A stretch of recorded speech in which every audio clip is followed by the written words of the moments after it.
Good morning and welcome, beloved community. I'm Reverend Joanna.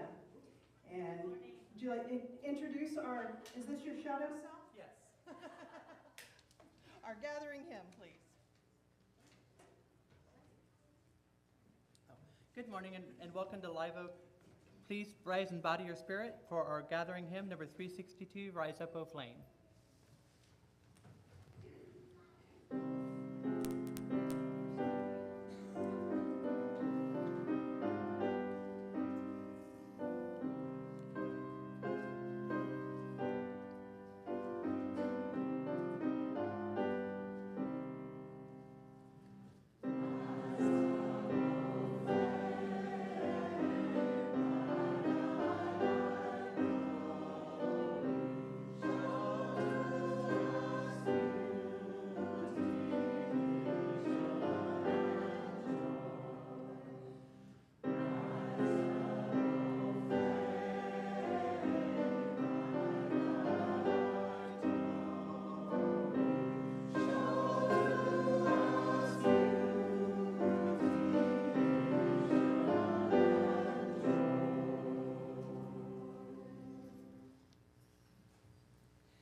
Good morning and welcome on what is a very exciting day for us today, Family Fun Day. I'm Reverend Joanna. We'll take that down a little bit. In this sacred space, we gather as one, celebrating the tapestry of our diversity and honoring the boundless love that unites us all. Live Oak Unitarian Universalist Church is unambiguously, unapologetically progressive, and our doors swing wide to embrace all who seek a welcoming place where we celebrate the LGBTQIA+ community, where we know that every identity is a divine expression of humanity, where we commit to the work of dismantling systemic racism and other oppressions, striving for a world where equity, compassion, and justice are the cornerstones of our shared existence. May our worship today be a source of inspiration, a wellspring of courage, and a call to action. Welcome, dear friends, to this place of love, acceptance, and progress. My name is Stephanie, but you can also call me Ursula today. And I want to give a special welcome to any visitors that we have today in person or online. If you haven't already, I encourage you to stop by our visitors table in the narthex out there, and after the service to sign up for our weekly email newsletter so we can meet you and answer any questions you may have. Unitarian Universalism is a non-creedal faith. There are no doctrines you have to agree with in order to belong. Instead, we are held together by covenant, our promises to each other in this church and within our religious tradition. Please join me in these words from our historic faith.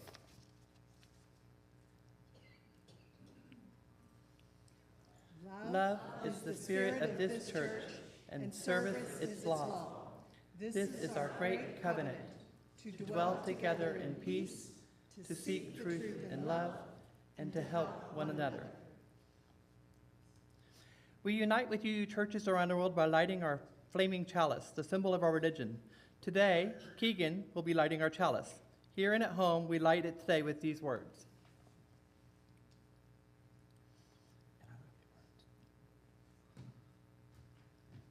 We light this chalice today in a spirit of fun and friendship, and for all we hold dear, and for the love we are spreading throughout this community.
covered in dirt before I'm covered in gold. I'm trying it on, yeah, it's taking me out. Say what you want, but I won't ever be told. 'Cause I'm in love with a monster. Ooh, ooh, ooh, ooh. Friends say I'm stupid and I'm out of my mind. But without you, well, I've been bored all the time. No, I don't really care for the same conversation. Got everything I need and I'd rather be chasing love with a monster. Ooh, ooh, ooh, ooh. I'm in love, I'm in love, I'm in love, I'm in love, I'm in love with a monster. I'm in love, I'm in love, I'm in love, I'm in love, I'm in love with a monster. I'm in love with a monster. Ooh, ooh, ooh, ooh. Wrap me in leather before you wrap me in lace. We're breaking the rules, like we're changing the game. I'm trying it on, yeah, it's taking me out. Say what you want, but I won't ever be told. 'Cause I'm in love with a monster. Ooh, ooh, ooh, ooh. My parents told me I should have better taste, but I'm not paid to see the look on their face. No, I don't really care for the same conversation. Got everything I need and I'd rather be chasing love with a monster. Ooh, ooh, ooh, ooh. I'm in love, I'm in love, I'm in love, I'm in love, I'm in love with a monster. I'm in love, I'm in love, I'm in love, I'm in love, I'm in love with a monster. I'm in love with a monster. Ooh, ooh, ooh, ooh. Sweeter you try, they don't be getting love from me. They burn me down 'cause I just don't get enough from it. Leave it to me, don't you see? I don't run from it. Better, the better. Hey, hey, hey, hey. You make me crazy, but I love it. You make me crazy, baby, but I love it. You make me crazy, baby, but I love it. You make me crazy, baby, but I love it. In love with a monster. Ooh, ooh, everybody now. Did you know? Did you know? Did you know? Everybody loves a monster. Did you know? Did you know? Did you know? Did you know? Everybody loves a monster. I'm in love with a monster. Ooh, ooh, ooh, ooh.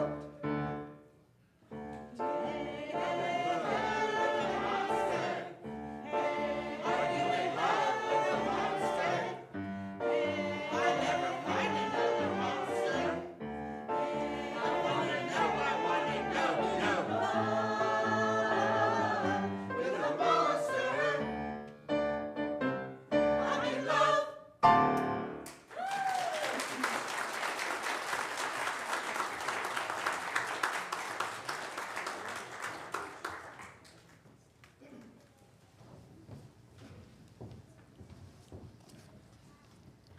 Today's reading is from Towards a Psychology of Being, 1955, by Abraham H. Maslow. Freud's greatest discovery is that the great cause of much psychological illness is the fear of knowledge of oneself, of one's emotions, impulses, memories, capacities, potentialities, of one's destiny. We have discovered that fear of knowledge of oneself is very often parallel with fear of the outside world. That is, inner problems and outer problems tend to be deeply similar and to be related to each other. Therefore, we speak simply of fear of knowledge in general without discriminating too sharply fear of the inner from fear of the outer. In general, this kind of fear is defensive in the sense that it is a protection of our self-esteem, of our love and respect to ourselves. We tend to be afraid of any knowledge that could cause us to despise ourselves or to make us feel inferior, weak, worthless, evil, shameful. We protect ourselves and our ideal image of ourselves by repression and similar defenses, which are essentially techniques by which we avoid becoming conscious of unpleasant and dangerous truths. And in psychotherapy, the maneuvers by which we continue avoiding this consciousness of painful truth, the ways in which we fight the efforts of the therapist to help us see the truth we call resistance. Thus ends our reading.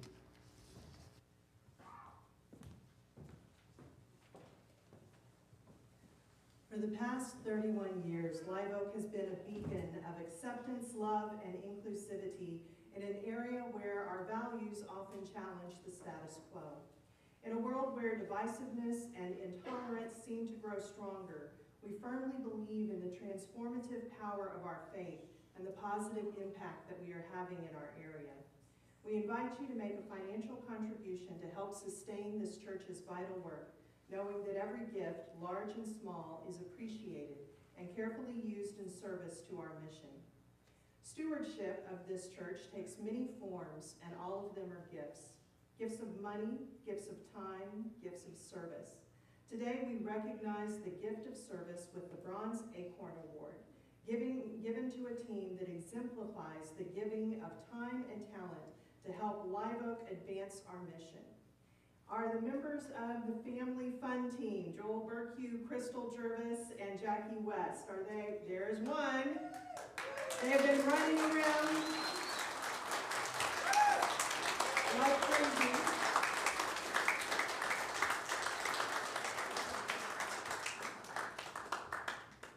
This team has created Family Fun Day from a blank slate, bringing in vendors, local businesses, and community partners. It was an amazing undertaking and has surpassed anything we ever dreamed of. And this team expressed to me that they did not do it alone, and they want to recognize everyone that helped. So, as you are willing and able, if you helped decorate our pumpkin patch with art, straw, or creating scarecrows, would you please rise or raise your hand? That's a lot of our kids.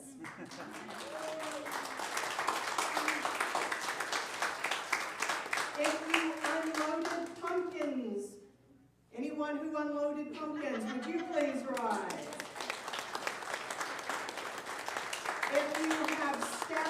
If you have staffed or will staff the pumpkin patch, please rise.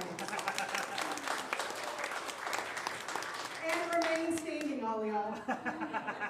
If you created flyers or other marketing materials, would you please stand? If you have volunteered to help with Family Fun Day, did I leave anything else out?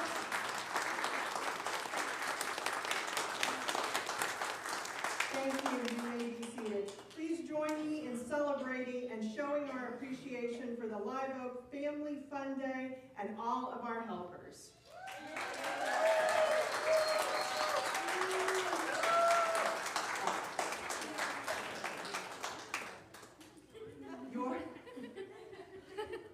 Your financial gifts allow us to continue this kind of good work. Let this time of offering be a reflection of our shared commitment to making a positive impact on the world and a reminder that our Unitarian Universalist values guide us not only in our beliefs but also in our actions. Thank you for your presence and your contributions to our ongoing journey of building the beloved community here and in our wider parish.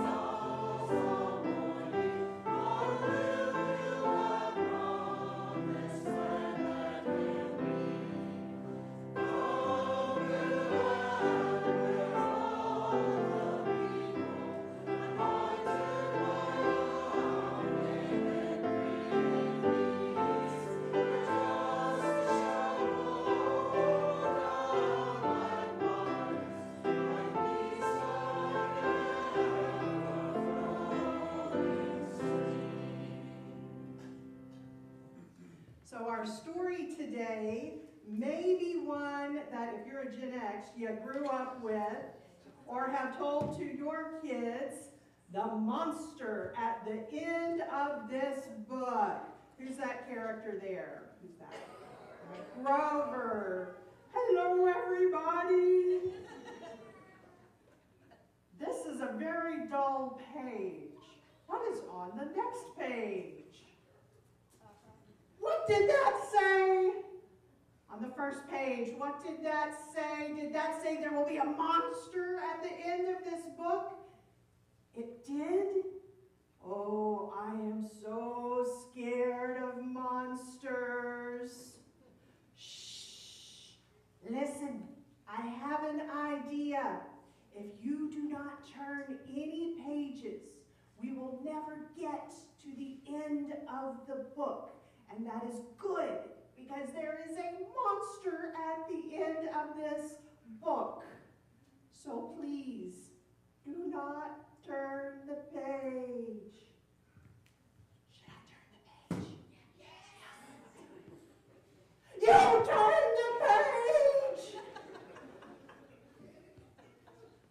Maybe you did not understand. You see, turning pages will bring us closer to the end of the book, and there is a monster at the end of this book. But this will stop you from turning pages. See, I am tying the pages together, so you cannot... You turned another page! You do not know what this is doing to me. Now, stop turning pages. There. I, Grover, am nailing this page to the next one so that you will not be able to turn another page, and we will not get any closer to the monster at the end of this book. What should we do? Turn the page. All right, all right, all right. Do you know that every time you turn another page, you not only bring us closer to the monster at the end of this book, but you make a terrible mess? This will stop you from turning pages. A heavy, thick, solid brick wall. I would just like to see you turn another page.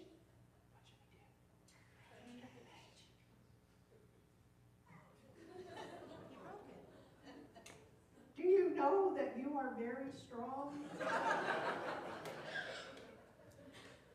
The next page is the end of this book, and there is a monster at the end of this book. Oh, I am so scared. Please do not turn the page. Please, please, please. What should I do? Well, look at that. This is the end of the book, and the only one here is me. I, lovable, furry old Grover, am the monster at the end of this book. And you were so scared. I told you and told you there is nothing to be afraid of. Oh, I am so embarrassed.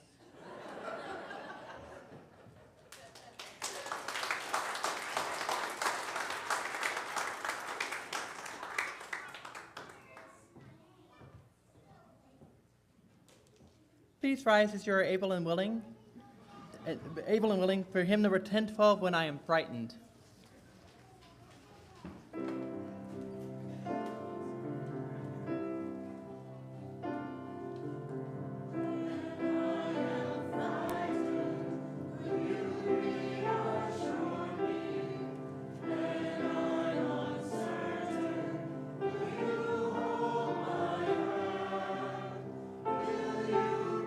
Strong for me, sing to me quietly.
habit of doing an announcement in the middle of the service, but it is coming from our recent bronze acorn winners, so I will make an exception. They said, can we move this car if possible? It is a red, I don't know cars, what is that? Mitsubishi, I don't know, tell me. A Toyota. Anyone, if this looks like your car, if you could go move it, please, if anyone wants to it has long horns on the back.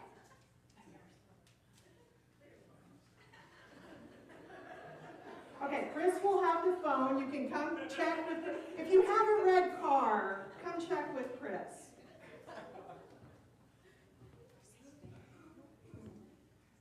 Anyone in the choir? Yeah, let's come down, sorry. Come on down.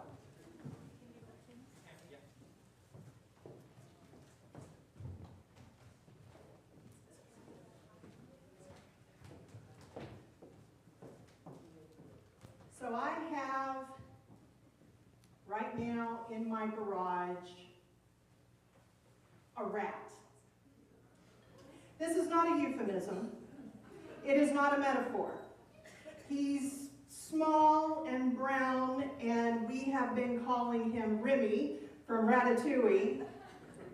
We do not want Remy in our garage, and we are researching right now the best way to humanely trap him so that we can take him and give him a new home in the beautiful countryside.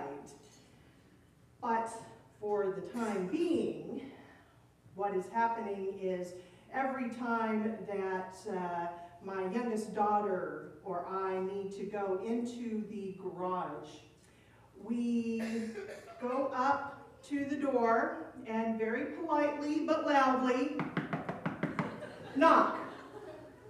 Because we do not want to harm Remy, but neither do we want to see him.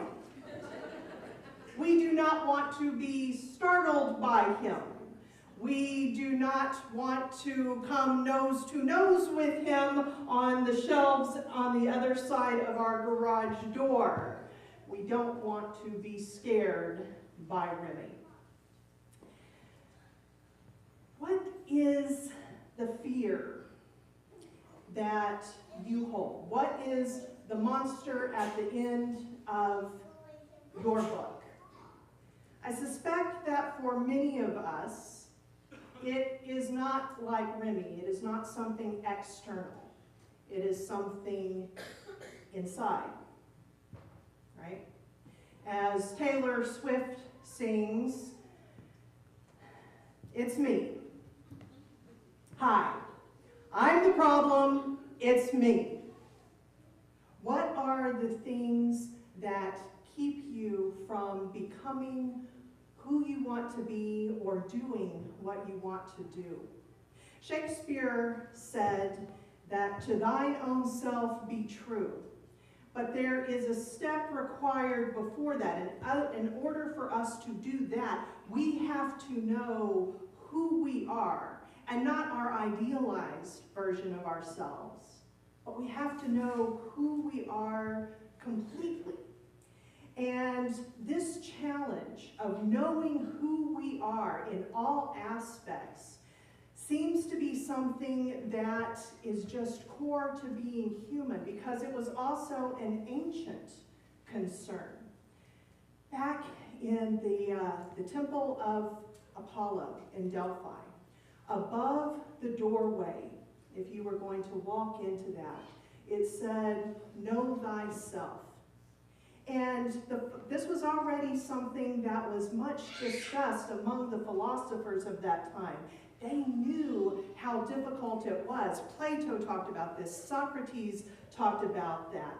Aesop, Aesop of Aesop's fables, he said that people are born, every person has two sacks around their neck, and one sack is in front and one sack is in back, and in front, that holds all of the flaws of their neighbor.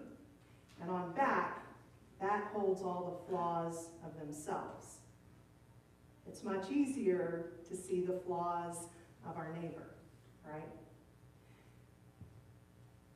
Galen, one of these other, he's a philosopher and a physician, and he said, in the language of his day, we see that all men suppose that they themselves are altogether without fault, or that their errors are few and mild and at great intervals. This happens especially in the case of those who, in the eyes of other men, err the most. When I was a young man, I thought that the Pythian dictum, to know thyself, was held in praise without good reason, because it did not enjoin some great action. In later life, I discovered that this dictum was justly lauded, because only the wisest man could know himself with accuracy. As I get older, I think that that is true. So what are those things that are holding you back from being able to fully see not only yourself but the world? This was a concern for religion as well. Religions dealt with this whole idea of self-knowledge. And for many, especially for the Abrahamic faiths, there was this idea that only by truly knowing yourself could you know God.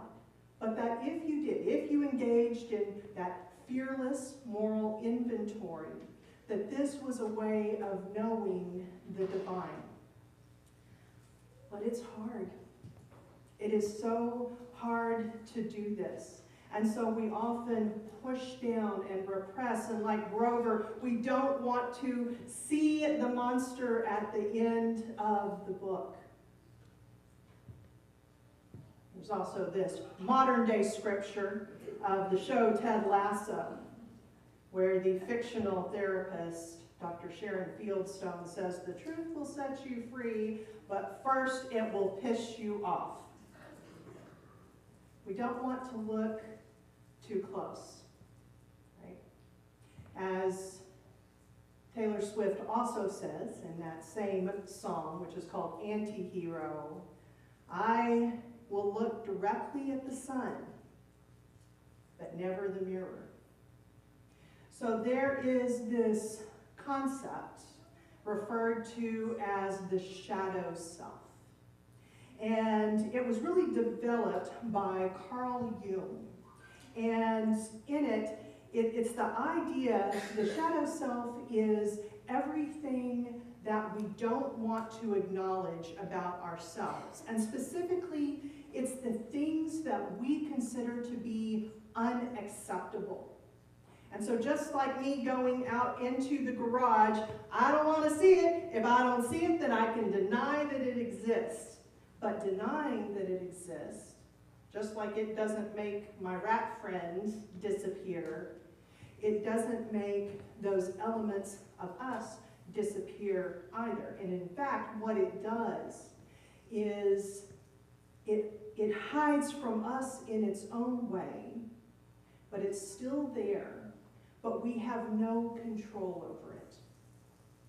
And so what happens is when we are most stressed, that's when that shadow self can appear, often out of our control. It can happen at work. It can happen among friends. It absolutely can happen with our partners and with our family. If there is a parent who has not at some point lost control and had part of their shadow self come out, think afterwards, oh, that's not how I want to parent, right?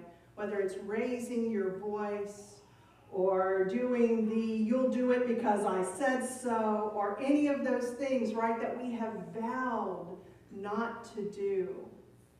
It's because we haven't acknowledged these parts of us that exist so that we can then sort through them and decide how we are going to integrate them with us and acknowledge that this is part of us. And Jung also talked about irritation, about how often there will be people we see who will do things and they really irritate us. And so often that is because we are seeing something in them that we don't want to acknowledge is in us, right? What do we do with these shadow selves? How do we move forward with them and integrate them? My shadow self is playing with my remote today. Go ahead, go to the next one, Cindy.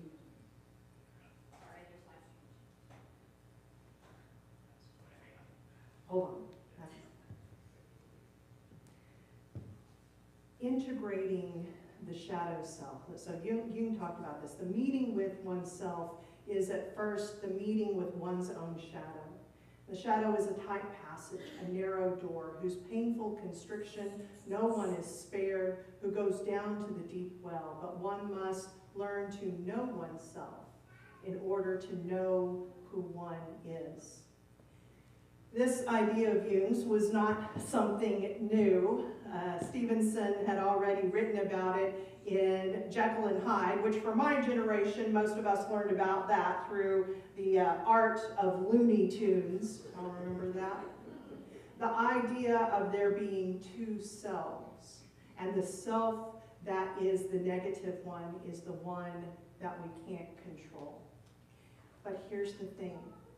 If we can dig in and do that work of identifying those things that we have determined are unacceptable, we may be surprised by some of the things that we find.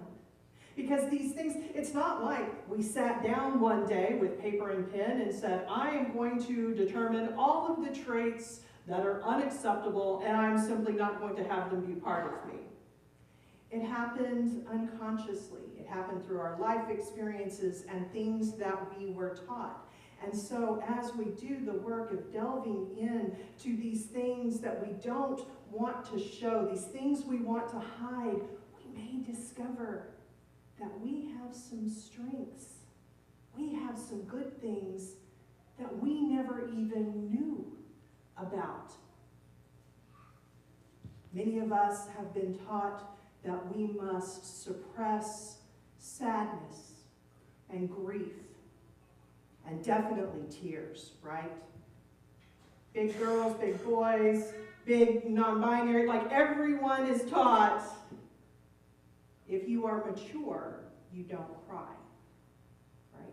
Crying is only for children, which I can tell you is one of the most harmful things that we can do for ourselves. Crying is a release. Crying is one of the most human things that we can do. And when we do it around each other, we give each other permission. In this church, there have been some tragedies that have happened in our congregation or out in the world. Elections that really went ways we didn't expect. Shootings, terrible things. And when we have come together, we have cried together. And that is one of the ways, along with the fun stuff, that's another way that you build community. Many of us have been taught that we should always be calm, right? But if part of your shadow self is kind of excitable, it means that there's a lot, like excitable isn't just the bad stuff. Excitable is when you wake up Christmas morning brimming with joy and excitement. I worry about Barack Obama, right? His whole, I don't go too high or too low. I think that's why there was a comedian that did this whole thing that was kind of the shadow self of Obama and what that might be. If we are constantly numbing ourselves to stay within this range, yes, it may mean that we miss some of the depths, but we also miss the highs. And anger, especially for those who have been raised as women, this is something that we are so often told is not to be a part of us. And it crosses all gender lines too, right? A gentleman doesn't need to go to anger.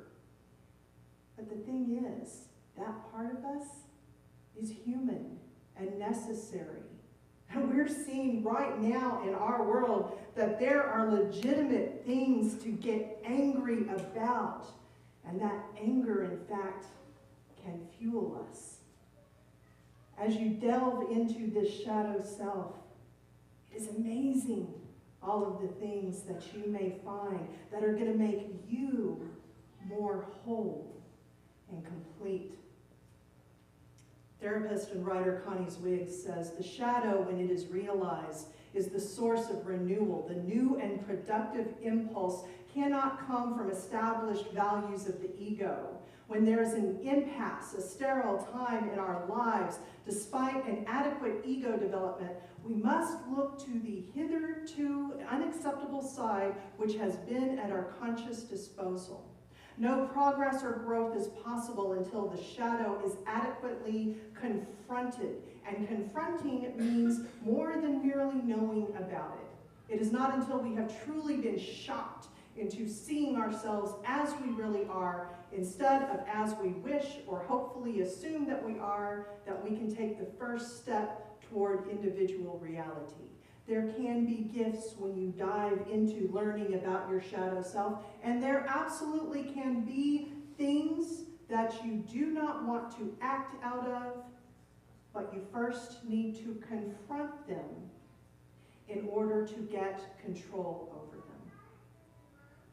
I think one of the most surprising things for any of us as we do this work, as we keep turning those pages to get towards the monster at the end of the book, is when we learn the thing that probably is underneath all of this suppression that we have been doing. And that is the idea that we hold back there somewhere that we are not worthy of love, that we are not lovable. When we actually acknowledge and integrate that shadow self, I think there's a good chance that we will find that we are lovable. We are lovable, furry old Grover, blue fur and all. And in fact, knowing who we are completely, being able to give each other the gift of sharing our authentic self, only opens us up to more love. I invite you to join me in a time of reflection in word and in silence. Closing your eyes if that helps you to go inside. These are the words of Yu Roddy Bell Shelton Biggs. You will find me there, dancing in the shadows. You will find me there where light meets the dark. You will find me there dancing, dancing in the shadows. Shadows of lives past lived. Shadows of pain held near. You will find me there, dancing in the shadows. Shadows of ancestors dear. Yes, you will find me there, dancing, dancing, dancing in the shadows. Let's hold that for a moment together in stillness.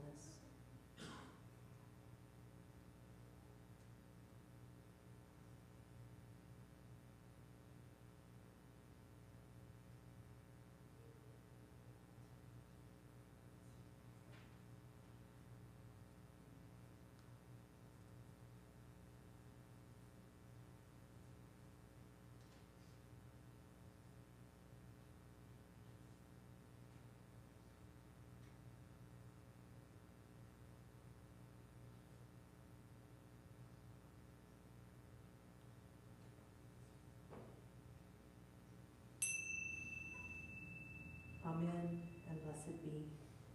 And would you join me in singing? When I breathe in, I breathe in peace. When I breathe out, I breathe out love. When I breathe in, I breathe in peace. When I breathe out, I breathe out love. This community is a chosen village where our lives are interconnected. Part of the tapestry of this communal journey is sharing the significant joys, milestones, and sorrows in our lives and witnessing the diversity that we hold. One of us may be celebrating a life event while another is mourning a grief. And there's a beauty in that mosaic as we are reminded that all of these moments of life are transient and ever-changing. And today, Lucian shares a follow-up to last week. Lucian got some Legos from the Bricks and Mini Figs store.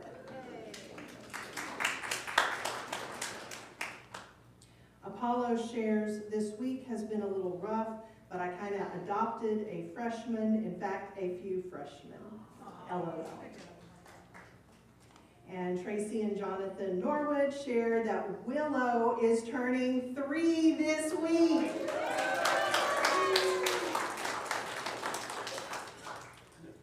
May this community draw closer with our shared experiences as we celebrate life's triumphs and navigate its trials together.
So on the serious side, I want to invite you this week to catch yourself when you feel that on that shelf outside the garage, that this time it is a metaphor in your head, that perhaps you are seeing glimpses of your shadow self.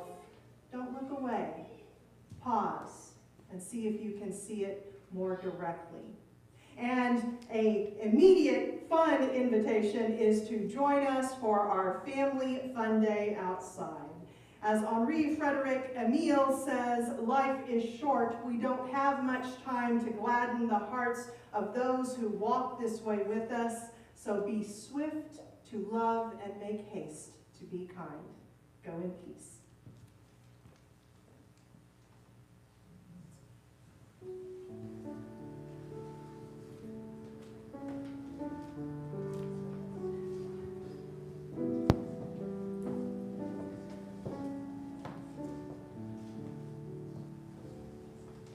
As Reverend Joanna said, we have Family Fun Day today. All are invited. The message from Crystal is that there are food trucks, a bounce house, petting zoo, and so many fun activities. Drawings every 30 minutes for awesome prizes, and each family gets free tickets. So as soon as the service is over, join us outside for fun and fellowship.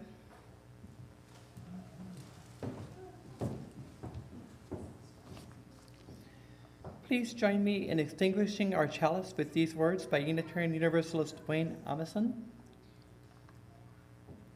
Take courage, friends. The way is often hard, the path is never clear, and the stakes are very high. Take courage, for deep down there is another truth. You are not alone.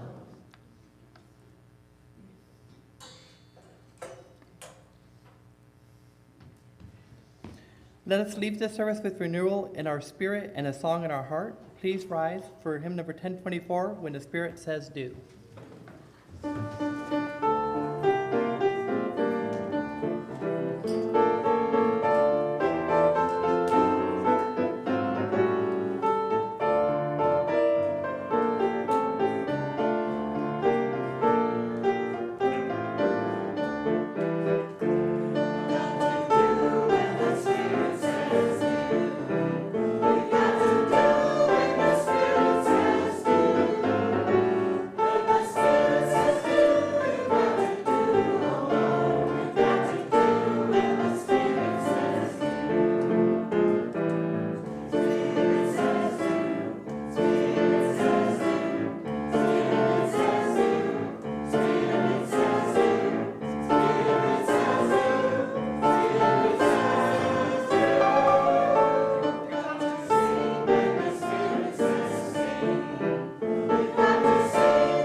It has been a gift to be together today. Please spend the next 5 minutes talking to somebody you don't know. Show them where the visitors table is and the coffee are, and maybe all know the blessings of friendship.